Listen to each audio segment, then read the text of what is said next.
Hello quilty friends and welcome back to my channel. My name's Rachel and I make videos about quilting and my creative life. Anywhere that you can find me on the web is listed down in the description box below. And today I think Christmas quilting has got to start. I have 4 quilts that I want to make for Christmas in 2 months time.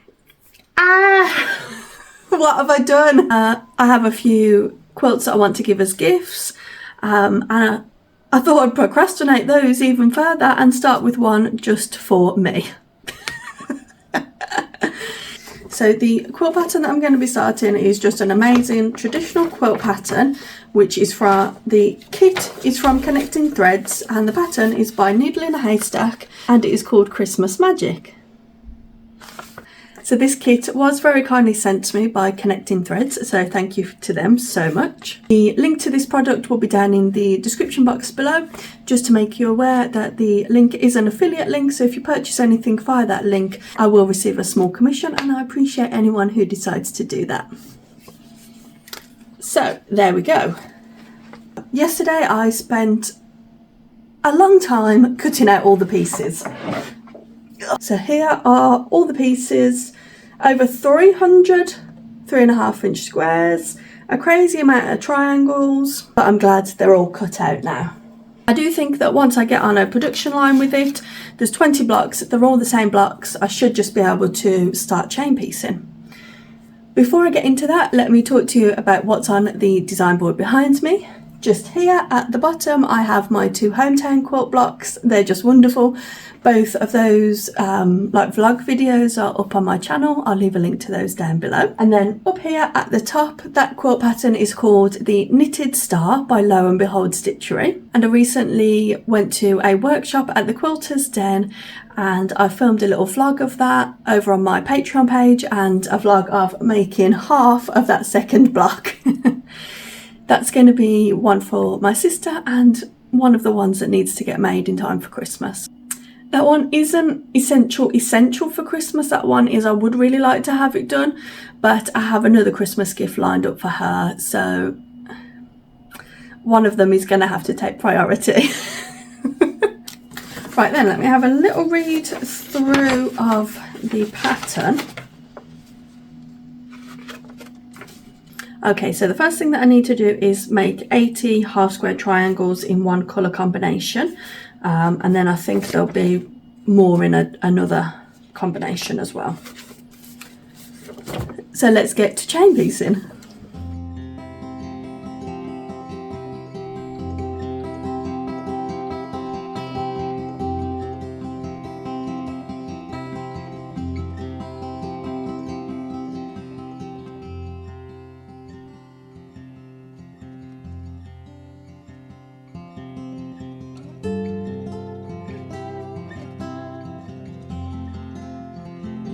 When I first read through this pattern and saw how many half square triangles and flying geese there was to make, I was a little bit apprehensive, but it was actually very relaxing and therapeutic to sew up because you can just completely chain piece everything together.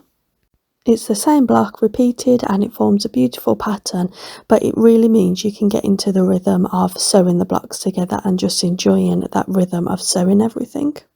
And spending the extra time prepping, cutting and marking all of the shapes really does pay off, because the sewing aspect of the quilt then goes by quite quickly and you're not interrupted by cutting more fabric unless you cut it wrong like I did. I think this is probably the longest chain of pieces that I've ever sewn together, and I didn't realise quite how long it was until I started the task of cutting them apart. But when I was at the Festival of Quilts this year, I bought this chain piece cutter. I don't know the brand because it's not marked with anything, and I just bought it off a generalised haberdashery store, but it is really good. You can get similar ones on Amazon. And also a wonderful subscriber sent me this ruler for trimming half square triangles, and it is absolutely brilliant, so thank you ever so much for blessing me with that.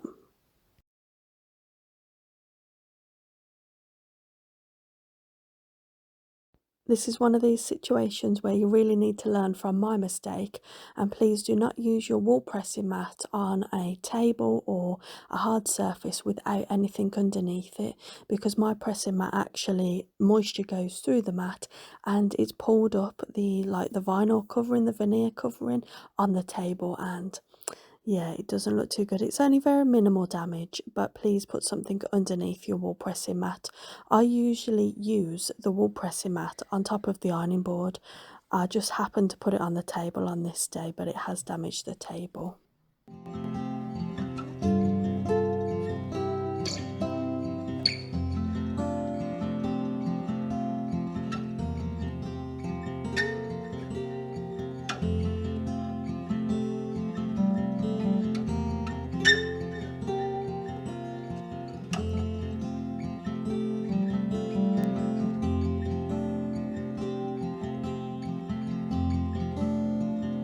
I've just been putting these flying geese and half square triangle units together because that's the final round of the whole quilt block. And I've got 4 half square triangles left. So I've counted my completed ones of these and I am too short. I've counted my cream fabrics, which are like the cornerstones of the block, and I've got 4 extra. So that must mean I haven't made enough of my flying geese units. So I need to retrace my steps and make 2 more. I don't know how I must have done that. I must not have cut enough to begin with, but I did save all of my sort of scraps from this, all the excess fabric, thankfully. I put it all nice and neat.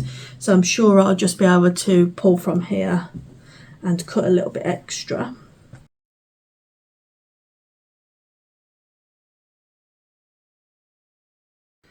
Just to let you know, once again, I've lost a bobbin chicken. I thought I'd be able to get those 2 flying geese out of the small amount of bobbin I had left. But no, let's wind another one. Thankfully, this machine does allow me to wind the bobbin from the needle position. You can just keep it going, so I don't have to unthread. I don't know if all machines are like that.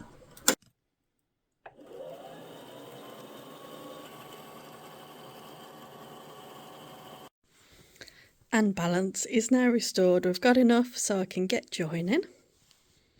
When I started joining these blocks, I actually realised that I'd made a trimming mistake on one of the quarter square triangle blocks, and that meant that once I joined them, I cut the point off on around a quarter of all the blocks. The rest was fine, but it just cut the tip off, and I was quite hard on myself. I thought, oh no, how could I be so careless to trim the blocks wrong? But I thought it doesn't affect the whole outcome of the quilt. The whole block itself still looks really striking and beautiful, and even me knowing that the mistake is there, I don't look at it and think, oh dear, I've cut the point off.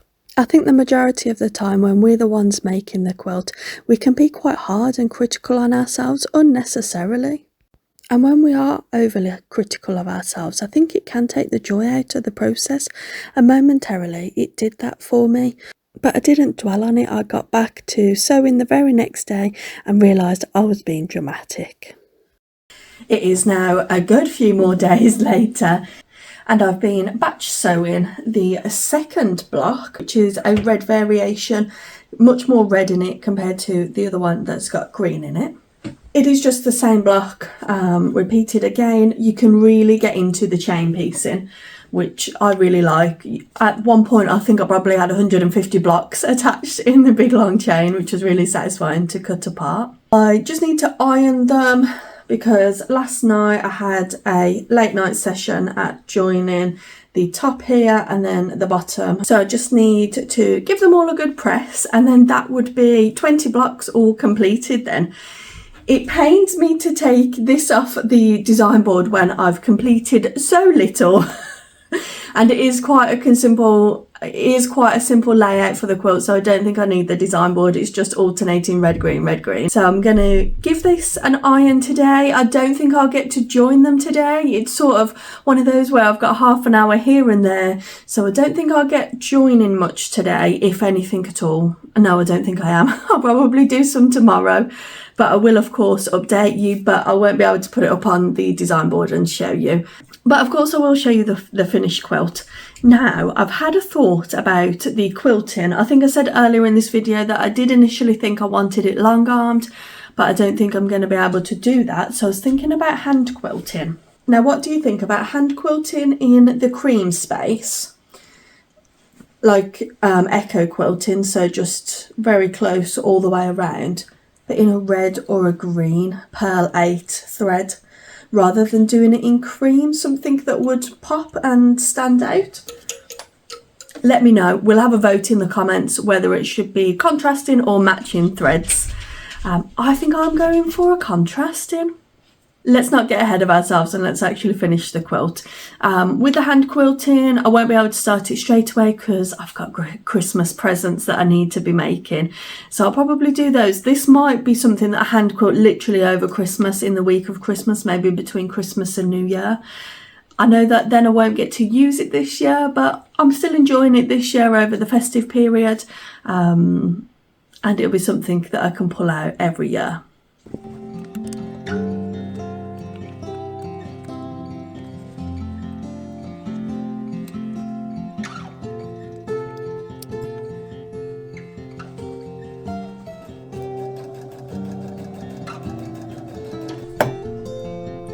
I am now at the point of joining all the rows of the quilt together.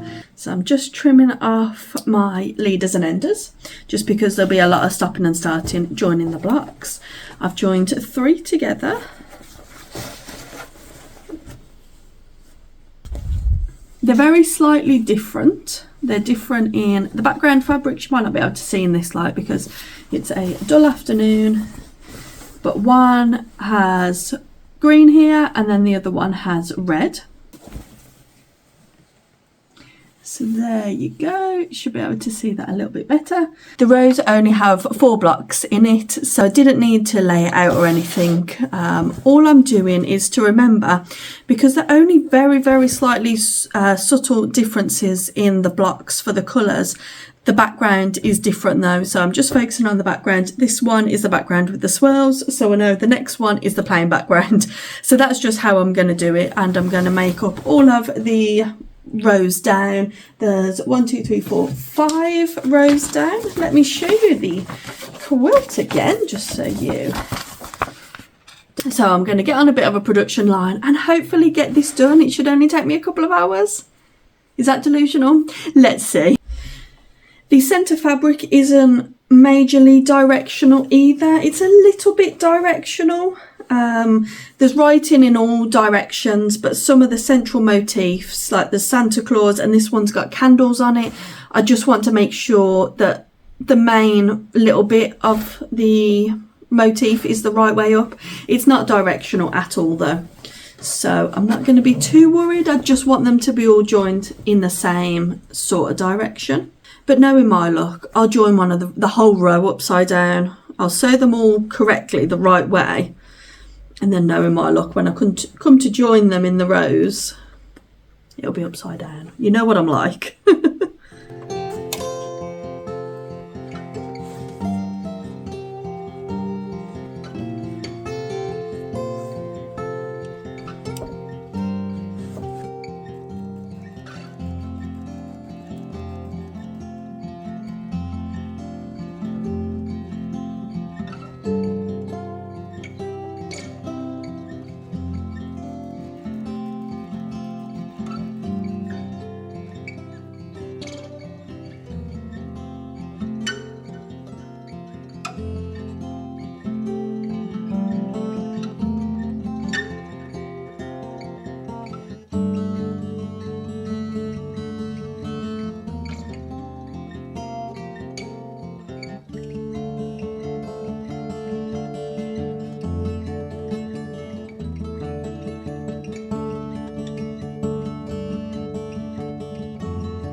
And then slowly but surely, over the course of a couple of weeks, lots of evening sewings, the whole quilt was complete.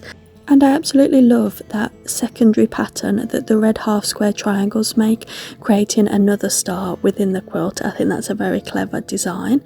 I like that the backgrounds are different on the alternating blocks. It adds a nice little bit of interest. And although I did take note of the size of the quilt, I didn't quite anticipate that it would fit really nicely over our Super King bed, so it is a really nice large quilt. I'm going to purchase the background and get that ready for hand quilting after all the Christmas quilts are done, so probably in between Christmas and New Year, which will be a lovely period to do it. And I think I am set on the contrasting red thread, but do let me know. I have bought a red and a green perlate thread, but I think the red would look better than the green, so I might buy a second spool of that just so I can make sure I've got enough. After all, I won't be able to run to the shop, will I, during Christmas and New Year? So I hope you've enjoyed this couple of weeks of sewing segments all stitched together in one video for you. I'll leave all of the relevant links down in the description box below, so check those out if you are interested. And until the next video, you take care and happy stitching.